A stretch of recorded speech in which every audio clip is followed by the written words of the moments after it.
Welcome back, everyone, to another lesson on the fundamentals of the Italian Renaissance. And today's lesson is called The Invention of Perspective. The image you're looking at here on the first page is a wall painting done by the artist Andrea Mantegna. And it is a quintessential example of how far we have come from a lot of the Gothic style and Byzantine style art that we saw in previous lessons with artists like Giotto. And this invention of perspective was not merely an invention in a cool drawing trick. It was actually a fundamental intellectual and philosophic change that had come about in the 1420s that really set it apart from the Middle Ages. And not only in the arts, but in every discipline of study. And we're going to look at why this change was so radical and what it meant for the study of the humanities and of natural sciences and all of the things that we associate with the greatness of the Renaissance. So first I'll show you this landscape wall painting from the 1st century AD Rome that can be found in the Villa Albani. And you can see that it's a landscape that has a foreground, a middle ground, and a background. And it seems as though the objects are kind of receding into the distance and seem to shrink. But there isn't really any kind of system, and there's nothing to connect the middle ground and the foreground. It's just like shrouded in a kind of fog. And I think it's because the artists from this time period didn't understand perspective. They understood the basic principle of it, that as things recede into the distance, they shrink, but they didn't really know to what degree, to what proportion, and how they shrink, and how to render that change in a gradual way. So, for example, there's this, building on the left-hand side that someone tried to draw that connects the middle ground and the foreground, but they kind of just gave up on it. So what this tells us is something very important, because a lot of people assume that the Renaissance is because it means rebirth, is simply a nostalgic rebirth of the art from antiquity, from ancient Greece and Rome. But that couldn't be possible if in the Renaissance they were using techniques that had never even been conceived of in ancient Greece and Rome. And one of these techniques was the laws of perspective. This tells us that the Renaissance was not merely a rebirth, as the name suggests, but actually an entirely new movement that had its own new discoveries and ideas that set it apart.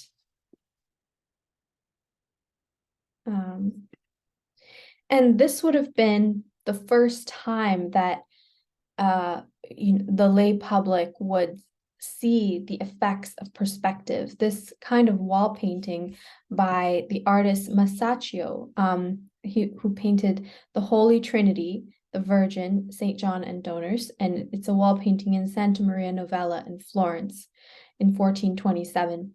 So when an ordinary person saw this painting at this time period, it would have been completely mind-blowing to them. This would have been one of the first times that they saw something that looked like a hole in the wall, an optical illusion that made it look like an entirely other room existed in the chapel that wasn't there before. I like as if it had been painted by magic.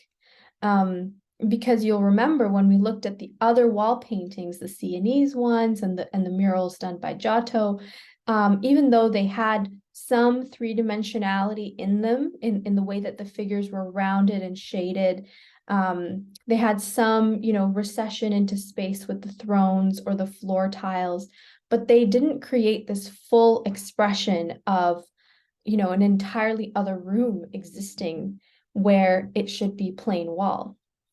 We take it for granted today because our visual illusion systems are so far advanced that we have VR systems, virtual reality systems that can make you think you're on a completely different planet. So this would have been the first iteration of that kind of optical illusion. And it's very, but the thing is, this optical illusion was not merely done for its own purpose, just to impress the audience. It was also done because it had a narrative structure behind it. So, of course, it's very impressive that he can make this dome look like it's receding into space, but if it has other purpose as well, which is to add a hierarchy of importance to the characters.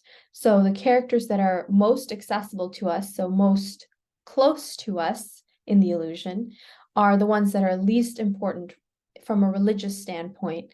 And as the characters recede further and further into the other chapel, they gain importance. So you have Jesus furthest in the back and the Father.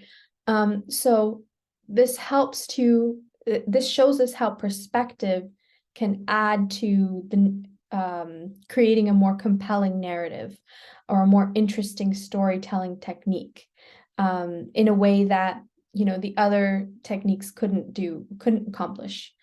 And I really love this one detail that's painted on the bottom of a skeleton, and it looks very three-dimensional, but it isn't. Of course, it's 2D. And I don't remember exactly what it says on here, but it's something along the lines of, you were once here and you will be here once again. So it's just reminding people of their mortality as a part of the whole religious piece as a whole. And if you've ever visited the Vatican, you'll realize how much they loved optical illusions in the Renaissance, because there are so many places in the Vatican Museum, like when you enter the rooms, that there are places where there are real columns that you can feel. I mean, you're not allowed to touch them, but you can tell that they're real.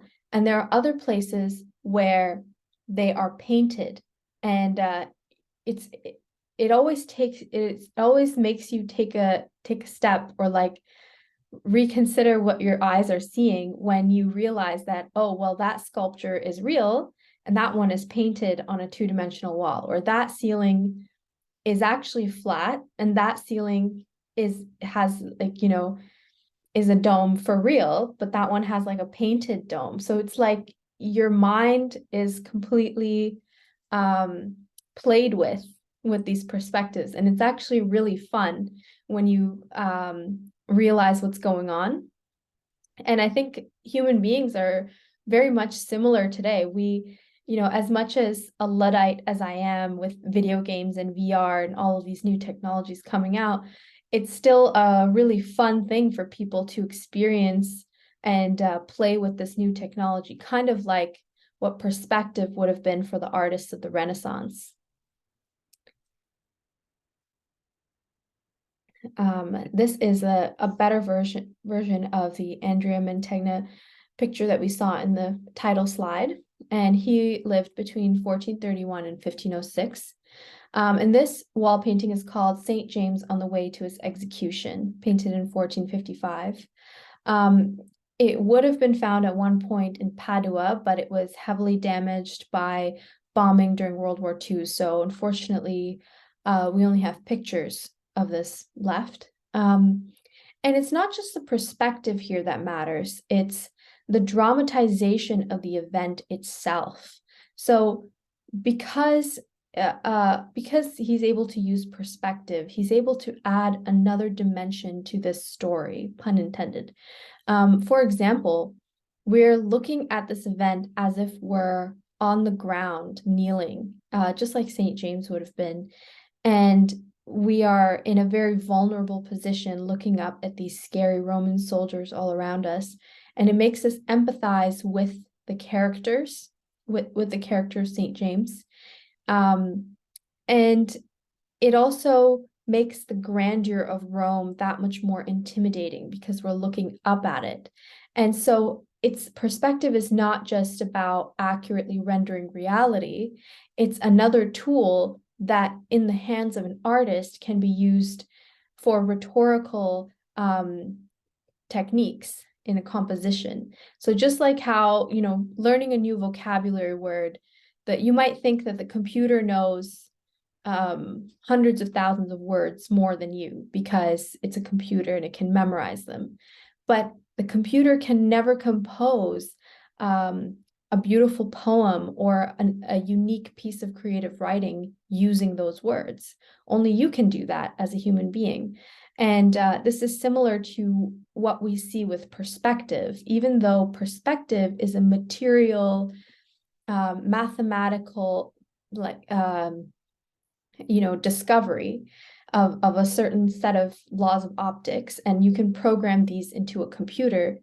The idea that you can use them for a narrative and rhetorical purpose in telling a story is still very much the realm of the artist and the human being. I know this is not like related to the subject, but I've just been thinking a lot about humans versus AI recently because I've been, playing around with AI art and seeing and learning as much as I can about that as well.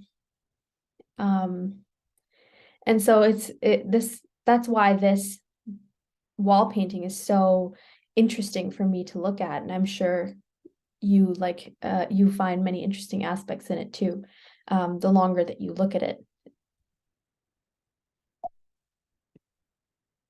Another important work of art in our study of perspective is by Donatello, and it's called Herod's Feast, and it's done in gilt bronze relief, and it can be found in Siena. So this was also done around the same time, 1427.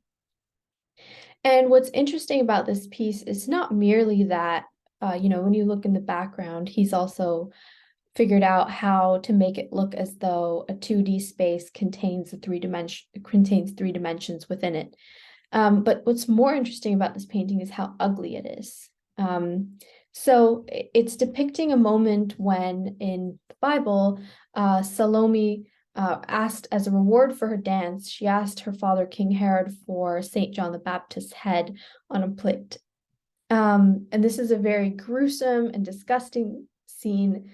And yet he has captured all of that disgust and those emotions. You can see the man in the middle, he's kind of going like this, and with his hand covering his face, and he is very shocked and disgusted by the act. There's other men who are like waving up their hands. There are people who are protesting and contorting in disgust. And this is a sign that there's an intellectual shift going on, because previous artists like Giotto, for example, and Brunelleschi, they kind of stayed away from the uglier versions of scenes. They tended to keep them a little bit prettier in their forms out of respect to the characters or respect to the stories. And of course, they had preformed patterns for how to make things.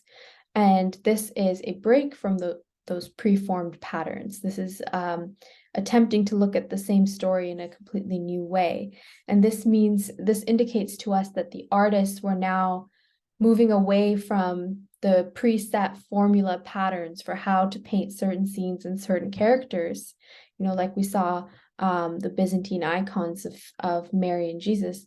And now they are moving toward observing nature and trying to capture nature in their work, instead of just imposing the hieroglyphic formulas for, as a means of communication. So this one is a prettier relief to look at. It's by Lorenzo Gilberti. And of course, Gilberti, this is why he got more commissions. He made prettier work. But this is part of those baptistry doors that we talked about in the last lesson, that Gilberti won the competition against his colleague Brunelleschi, and he got the incredible contract to make the baptistry doors for the Duomo in Florence. And this is one of the images from there. And you can see even here that Brunelleschi has figured out how to connect the foreground with the middle ground using perspective. you can see these continuous buildings that go from the foreground to the middle ground seamlessly. And he's also figured out commensuration. I don't really know how to pronounce that word. It's this is the idea that, so it's commensuration, so commensuration. It's the idea that as objects recede into the distance, they shrink in size in proportion to each other. So they don't all become the same size. And this is a very obvious idea to us with our senses. But if you think about what a feat it is to come up with these laws, it will really astonish you, because these rules of perspective form a part of our schemas for higher level processing of vision. So as we learn to see, as babies and toddlers, we don't just see right away just because we have eyes. We actually develop these conceptual schemas of the world that help us organize it into patterns that can help us distinguish, things like edges or shapes, or the background from the foreground. So, I'm not a part of the wall talking. I'm actually a separate object from the wall behind me. And the reason you know that is because of the contrast. But you don't realize that. So there are an entire list of Gestalt principles that help to explain why we see the way we do. And one of these Gestalt principles is commensuration. So as when you see trees on a landscape and the trees get smaller and smaller, you know that it's not that the trees are shrinking, it's that they're getting further and further away from you. And the fact that you know that inherently, the artist who came up with the ideas of perspective, which was Brunelleschi, he was the foremost artist who came up with the ideas and the laws of optics, the vanishing point, all of these kind of drawing concepts.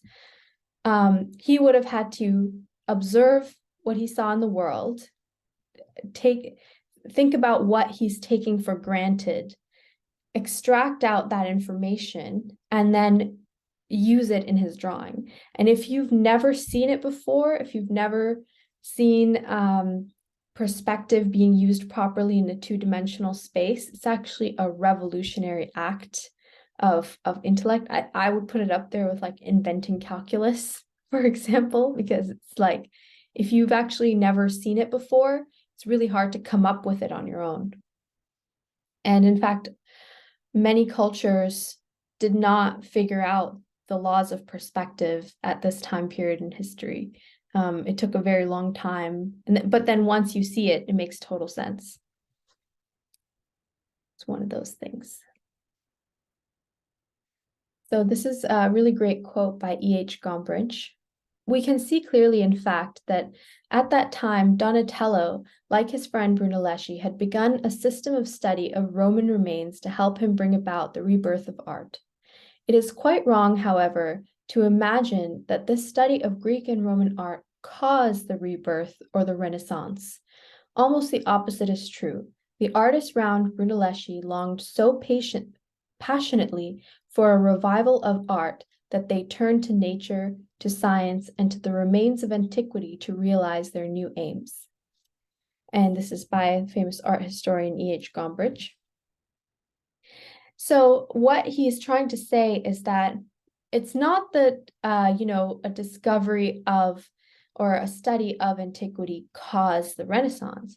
It's that the Renaissance was already happening, and the Renaissance itself was what compelled people to study antiquity once again and to take it seriously.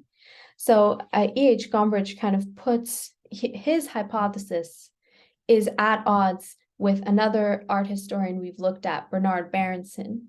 So Bernard Berenson believes that the study of antiquity caused the Renaissance, whereas E.H. Gombrich believes that the Renaissance was already happening and it compelled people to study antiquity. So there's two opposing ideas that exist in the scholarship. And I think that there are good arguments for both sides. I tend to side with, like at different times, I side with different people. Like I can see why Bernard Berenson could be correct, because uh, maybe, you know, by studying antiquity, they became inspired to create a legacy just like their ancestors had left for them. But then I also see E.H. Gombrich's point, because antiquity had always existed, even in the Middle Ages. Why was it suddenly now that they were paying attention to it? It can't be a, you know, a mere random coincidence. It's that they were mining their past to learn more about it.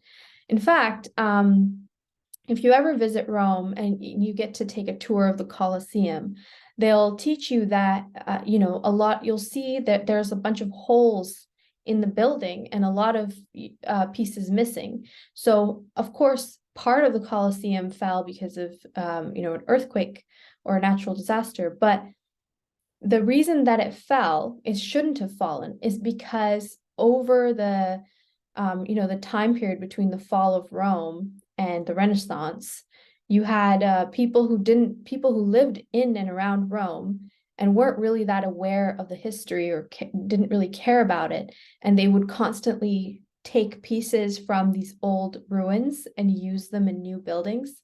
So they would constantly take pieces from the Colosseum, for example, and use them to build new structures, and that weakened it. And that's part of the reason why it fell. So clearly there's this huge gap in time when antiquity was available to the Italians, but they didn't care to study it. So it's an interesting, you know, debate between these two ideas. And I would love for, if you have any opinions or thoughts about this, please email me. I would love to hear them. Or we can, you know, you can message me. So it's an important discussion to have about money. We know that, you know, societies sometimes say that the reason we don't have streets that are built like Florence today in, you know, modern cities is because it's so expensive. I mean, who can afford to get an ordinary park bench with intricate engravings on the panels? Who can afford to build lampposts with beautiful carvings and metal work on it? Who can afford to make marble sculptures in our civic buildings in the ordinary city? And these are fair arguments that commissioning that kind of artwork is really expensive. However, cities seem to find money for lots of things when they need to. You know, climate change movements, LGBTQ movements, et cetera, foreign wars. And so I think where a society spends its money is reflective of what it values and what its philosophy is. And in the Renaissance, in this time period, in Florence, for example, honor and glory was a very big value for these people. And the best way to bring your family or your guild or your city any kind of honor and glory was through the arts. So the guilds were basically like trade unions. So every trade had its own guild, and a guild would make sure that the rights and privileges of its members were respected. You had to prove yourself as a master to be initiated into the guild. Only guild members could open workshops and hire apprentices. So it was actually a good system to make sure that, you know, people were not being scammed, and, you know, they had, what's that word? They had reliability. Accreditation, and that's what you look for when you go to a dentist. You want to know that he went to a real dental school, not just learned from YouTube. So, but the thing with the guilds, another interesting thing about them was that they were wealthy companies and they had a say in the governing of a city, and so they had a lot of influence over where the money was spent by the government. And so and a lot of them invested in the arts because that was the best way for them to advertise themselves and to increase their glory and prestige, which often led to increased profits. Local guilds were really inhospitable to foreign artisans. So, if you were an artisan in Padua or Venice, and you wanted to go to Florence, it would be harder for you to get a job there because they were very elitist and exclusive, if that's the word. And the result of this was that you had a unique type of art in every single city. No artisanal work in one city was the same in another city. Like the type of shoes you'd get in Florence would be different than the type of shoes you'd get in Pisa. And I think this is really incredible, and I wish we had more of this today, because today when you go to any major city in the world, it has some of this, a lot of the architecture is the same all throughout. You can find the same franchise of McDonald's wherever you go in the world. And even clothes, if you want to buy a pair of jeans, no matter where you are in the world, you can find the same pair of jeans everywhere. And I think that lack of artisanship and increase in globalization has kind of made the world a monolith when it comes to the arts. But that's a tangent. So these panels that you're looking at here are found on the side of the bell tower of the Florence Duomo, the cathedral. And so each guild had their own little panel made by Andrea Pisano. And when you go there, you can actually look for all of them. Each one is completely different. It's very fun to try to guess what they are. So here's some more of them. The guilds. And a young boy would start working, as an apprentice in a guild at the age of 11 or 12. So he already started learning how to do the job that he was going to do when he was all grown up. And so by the time he was 17, it's not unreasonable that he would be a master in his own right and be able to make a living, support a family, maybe, I don't know. He would also, so, it's not as shocking to believe that, Michelangelo was 23 when he made the Pieta, or he was 24 when he worked on the Sistine Chapel. This was not an exception. Most men in their early 20s were really good in their fields already and were respected in their professions. So it's because they started so early. So now that brings us to Orsanmichele, which is a part of building Florence. So we know that Florence is one of the most beautiful cities in the world. So beautiful, in fact, that some people, when they go there, literally faint from the beauty. And what could have built such an incredible place? I think it's worth studying so that we can try to adopt some of those strategies and make our own cities more beautiful. So as the Duomo was being built, new attention came to the street that led to it, which was called Via Calzaioli, Cobbler Street. And it ran from the baptistry of the Duomo all the way to Piazza della Signore. And the Piazza della Signore is where all the buildings where the city councilors lived and worked. And this street connected Florence's religious life with its civic life. So it's a very important street. And on the street was an old granary called Orsanmichele, which got special attention because it was such a huge focal point for all of these important government and religious figures that would walk down the street. And also, all the people that would constantly be on the street. So it was a high traffic area. It was almost like, one of those billboards in a really high traffic place in a city.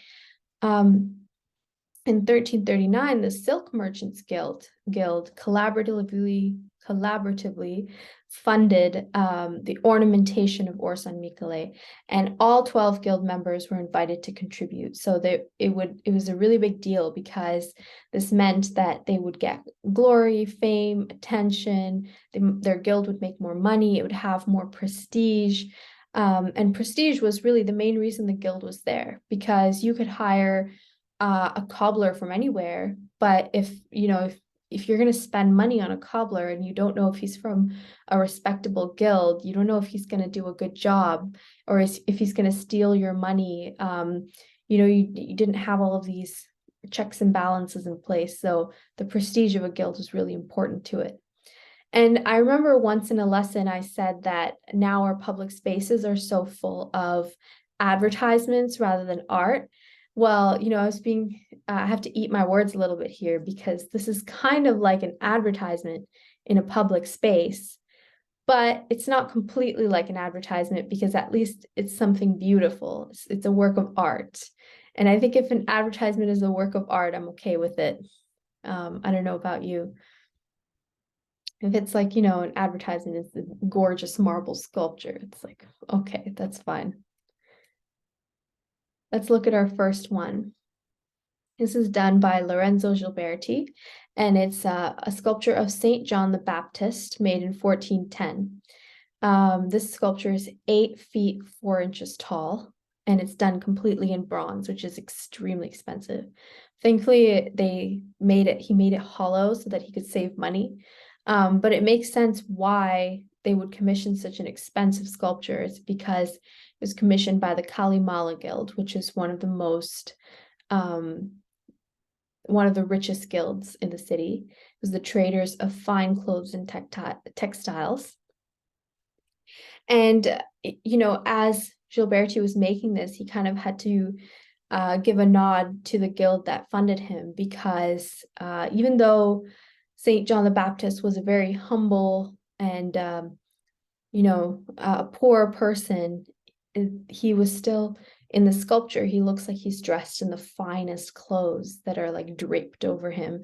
And his clothes are really emphasized in this sculpture. And that's to pay homage to the Kalimala Guild. Yeah, Harry? I just wanted to mention, and maybe it's just a coincidence, but I find it interesting that the last guild mentioned and this guild were both traders rather than like craftsman guilds. And it's kind of interesting because you still get like banks now. I think I saw recently on the tube UBS or City or something sponsoring the National Gallery. Yeah. And it's funny, obviously finance makes more money, and then it's kind of prestige, and then they sponsor the arts. Like not quite the same, but yeah, it's interesting that both the examples you've had so far have been trader guilds rather than craftsman guilds. Producers.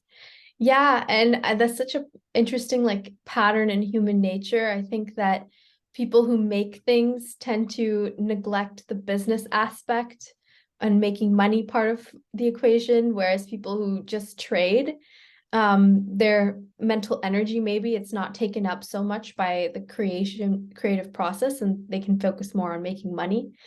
So that could be part of it. But yeah, so like so many important projects that control our lives are actually not run by the government as we believe, but by people who have a lot of money. And this is not a new concept. This has been true, I think, for all of human history. So just being aware of it, I think, helps us be less naive about the forces that really run our society, and helps us be more aware about what we really need to do if we want to affect any kind of change in our society. It's at what levels do we need to make our appeals, and what do you really need to have power in a society? This is a great discussion. Here's another one. See, linen merchants, not linen makers. Another one. This is done by Donatello, and it's a sculpture of Saint Mark, done in marble. And this is the linen merchant, so of course they have to show off the linens of Saint Mark. He looks very scholarly and religious and austere. But you know what? I'm glad at least these merchants, they were funding art and beauty, and using their money to make the city a better place for the ordinary person to live. So I'm okay with that part. And we have another sculpture by Lorenzo Gilberti. This time it's Saint Matthew. and it's also done in bronze. So he was always, Gilberti was always getting the commissions that were the most expensive, and that's because he had the commission for the baptistry doors. He had a legacy, a family legacy in the trade. He had all kinds of connections, so that's why he was getting all the expensive commissions too. And this was by the Bankers Guild, so another merchant class. And remember, the bankers had this huge weight on their conscience because usury was against law, religiously, of course, but it also made them all their money. So they wanted to atone for their sins by contributing some of their profits to religious causes. And I've shown all of these sculptures so that when I show you the last one, you'll understand why it stands out so much. This is Donatello's St. George, and I think this is like, when we're really getting into the Renaissance proper. When you look at this sculpture, he clearly stands out so much from the other ones we've seen. He is 6'10", and it's commissioned by the Armorers and the Swordsmiths Guild. So finally, not merchants, but people who make things. And he looks completely different from the other, not just the other sculptures that we've seen on Orsanmichele, but also from the other renditions of characters and icons that we've seen in the paintings we've seen up till this point.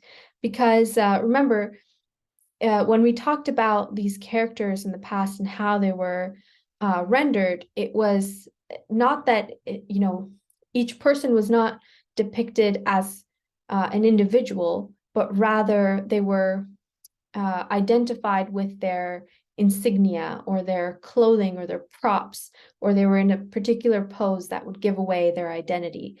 The identity was never in their face or their facial expressions, but this St. George sculpture is not just a symbol of St. George. It looks like it is St. George himself, because there are signs of an expression on his face, that there's something going on more than just an iconography of St. George. You can see that he has his brow furrowed a little bit. His lips are a little bit open. They're going to say something. He has an expression on his face and is not just an icon of St. George, like, we have the icon of St. Matthew's, just a generic head with a generic expression, like something that, a saint would have had, like a beard and somber eyes. They're not really, they don't really have an inner world or an expression. But there's something going on here. And this is an intellectual practice, because this is the practice of telling a story, not just exercising your mechanical, technical ability and, for artisanal purposes. So this is when the fine arts, painting and sculpture, are really making their way into becoming a humanities. This is how St. George would have been represented in other paintings. He wasn't really an individual. He's just a set of symbols, the dragon, the lance, and, the insignia around him that tell us, oh, well, this is obviously St. George because he has all of these props. But in reality, it's just, you could replace that face with any face and it would work just the same. But this one, if you replace the face, it would become a completely different sculpture. It wouldn't be the same. And this is when we have, it's not just the symbols that are telling the story, but the way that the symbols are created, the aesthetics, are now beginning to tell their own story. This came about because of a couple of different ideas that had been introduced to artists. So the first one was the idea of drawing, which is disegno. So the Florentine artist Cennino Cennini, such a fun name, wrote a manual to teach young artists how to develop their craft. And he encouraged aspiring artists in particular to do something very out of the ordinary. He encouraged them to draw, not just draw copying from paintings and sculptures, but also to go out into nature and to draw what they saw. And he said that by studying the world better, they could render it better in their work. In the 1430s, paper had become a lot cheaper and more widely available, so drawing was not out of the question for the ordinary artist to practice. And Sannini believed that drawing combined imagination and the skill of the hand. In order to discover things not seen, hiding themselves under the shadow of natural objects, and to fix them with the hand, presenting to plain sight what does not actually exist. So what this actually means is that by learning to draw nature, we can make those things that do not exist in nature, but just in our imagination, as a deviation from it. So for example, if you learn how to draw a man, you learn how to draw a horse, then you can, in your mind, you can combine them and you know how to draw a centaur, even though you've never seen a centaur in your life. If you learn how to draw a woman, maybe you will learn how to then draw a bird's wings. You can combine them in your work and draw an angel.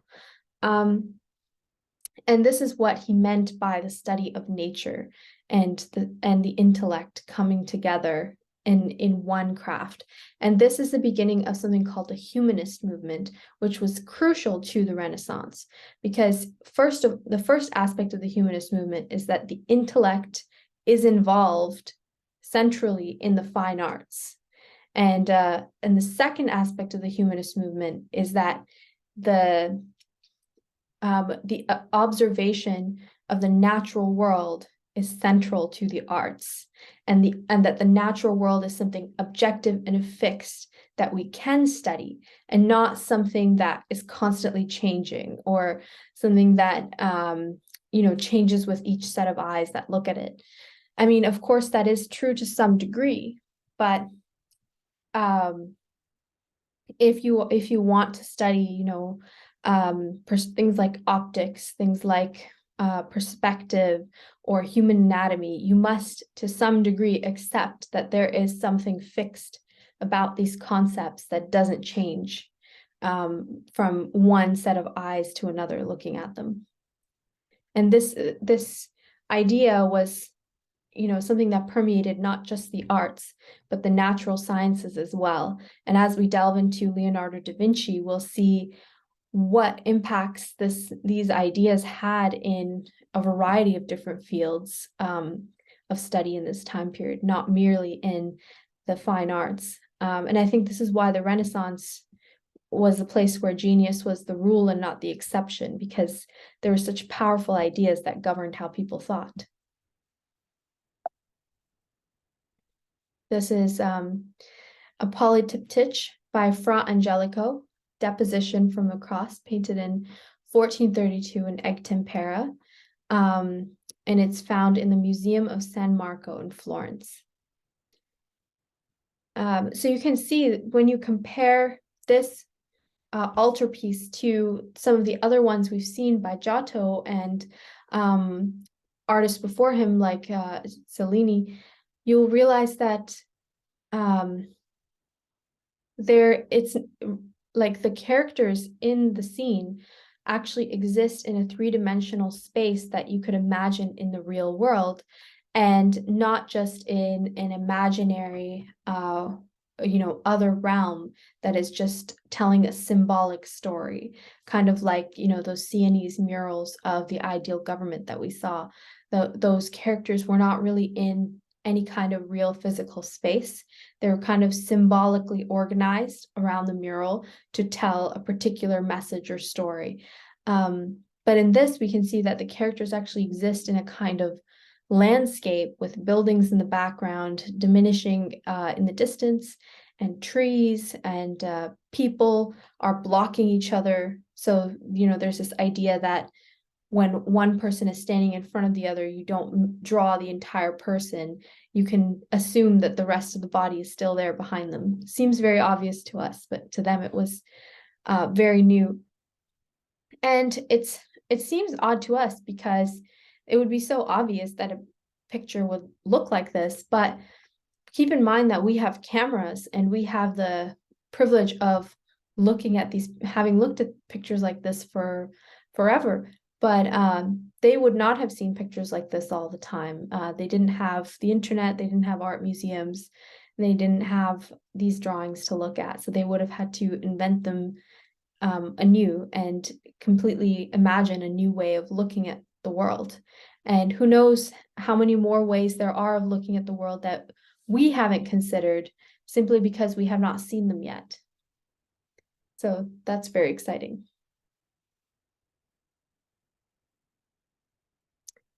The final idea that I'd like to share to you today is about painting as a humanities subject. So today we view the humanities as inferior to the practical sciences, where, the study of engineering, medicine, law, these kind of practical subjects, accounting, seem more respectable than the study of things like poetry, literature, history, fine art, and moral philosophy. These kind of subjects seem more decadent or unnecessary. But in this time period, in the Renaissance, it was the exact opposite. The humanities, the liberal arts, were seen as more important and respectable to study than the pragmatic vocations, because it was seen that the intellect is something that separates mankind from the animal world, and the intellect is what allows us to study things like moral philosophy and mathematics and rhetoric, whereas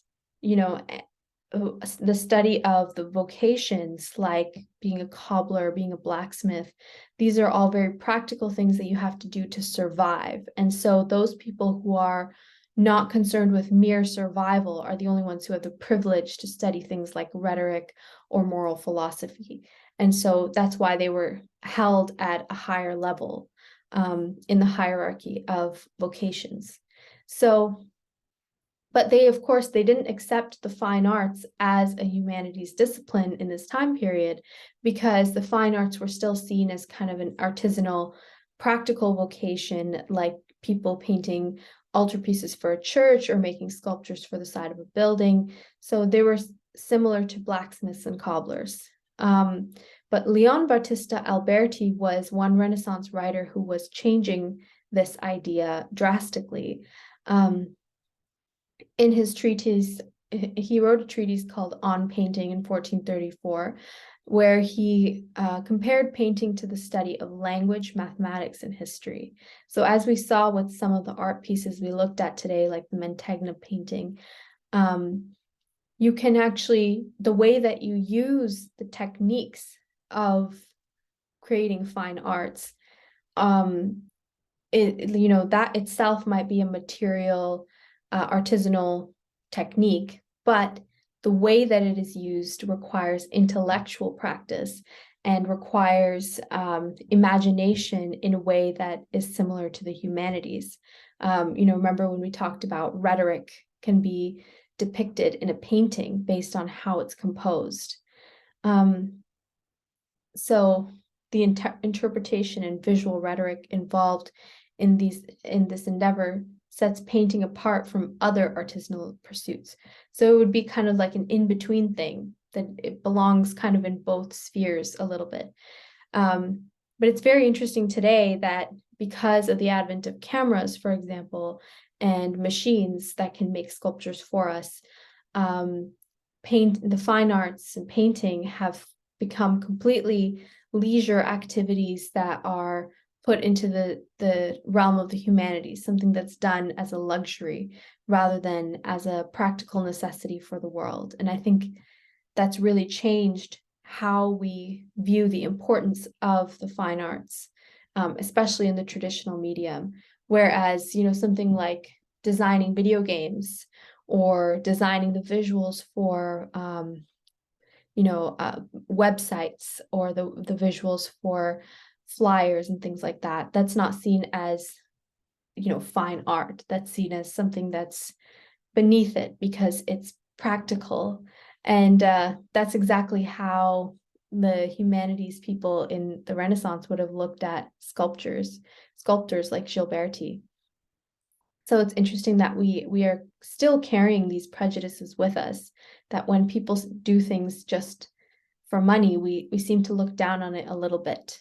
But I think there is, an element of truth to it as well, because drawing things in CGI is definitely not the same as making something in a traditional medium, but I think that's a conversation for another day. And that concludes our lesson for today. The next lesson, we'll be looking at the building of the Palazzo Medici, so the palace of the Medici family, and how it was adorned. This is a picture from there.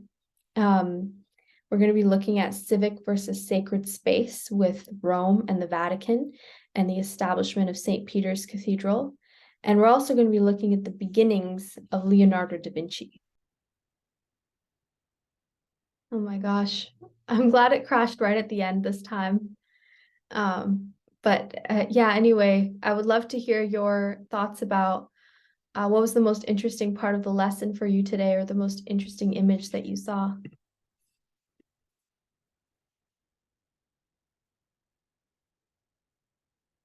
Harry, you go first. Pressure on. I guess I hadn't really thought about perspective as like a very clear skill that they just didn't have in a way. I remember in art class as a kid, doing like dot perspective and then like 2-dot perspective or something like that. I can say I know how to do it now, but obviously they most paintings didn't really employ that, but it does seem simple now. But yeah, in retrospect, I guess it was quite difficult to kind of do. So yeah, that was really interesting.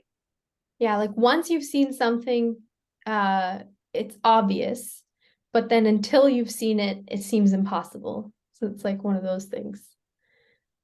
Tavona?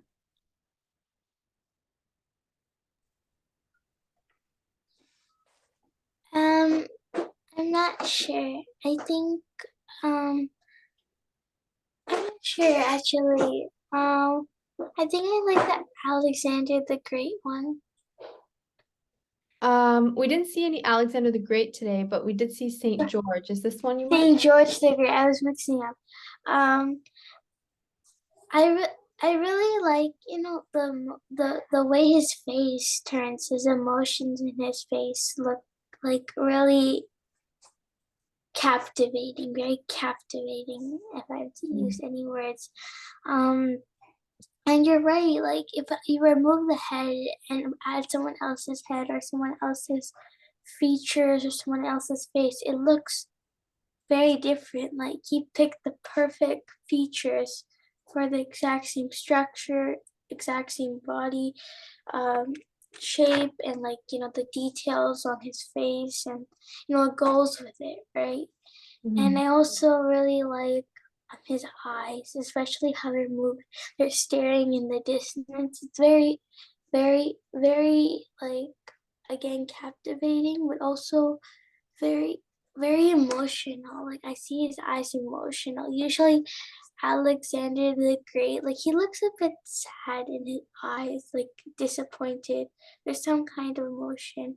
Usually St. George, whenever I used to see like a movie or a picture of him, he used to be like very like victorious, and I don't see that much in this painting, but it's very statue. It's very interesting. Yeah, it's interesting to compare how different artists render the same character in different ways. Brianna? I think what I found was most interesting was in regards to that Herod's Feast by Donatello. Like how excuse me, how everyone was always commissioning those who made more beautiful pieces, but in this case, it was more of an ugly scene. And in daily life, we do have a lot of ugly scenes that we would see, especially, in some places where we live. Where I live, I don't have any beautifully or aesthetically pleasing buildings or artwork around as much. So I think that's interesting that he did work with the ugly scenes as well.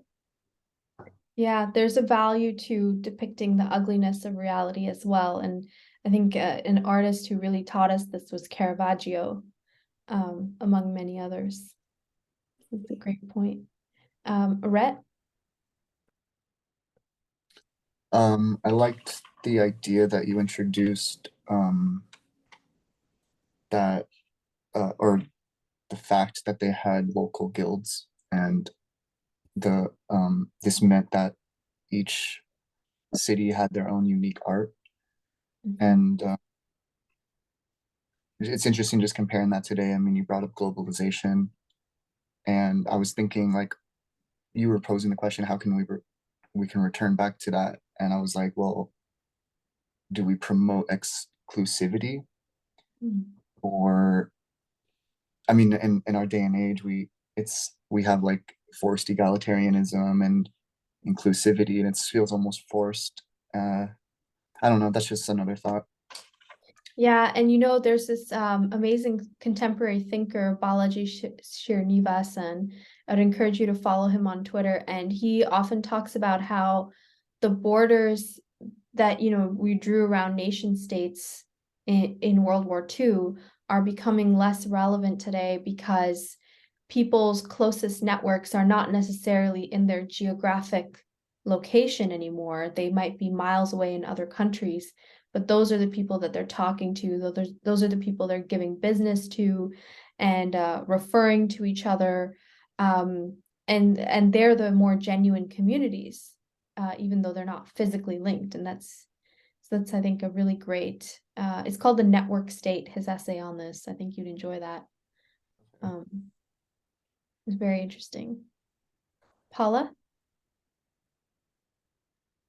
I think my favorite image from today was St. James on his way to the execution. When I first saw it, before you even articulated anything about the image, I could feel why the perspective that the artist used was very intentional, of him kneeling and looking up.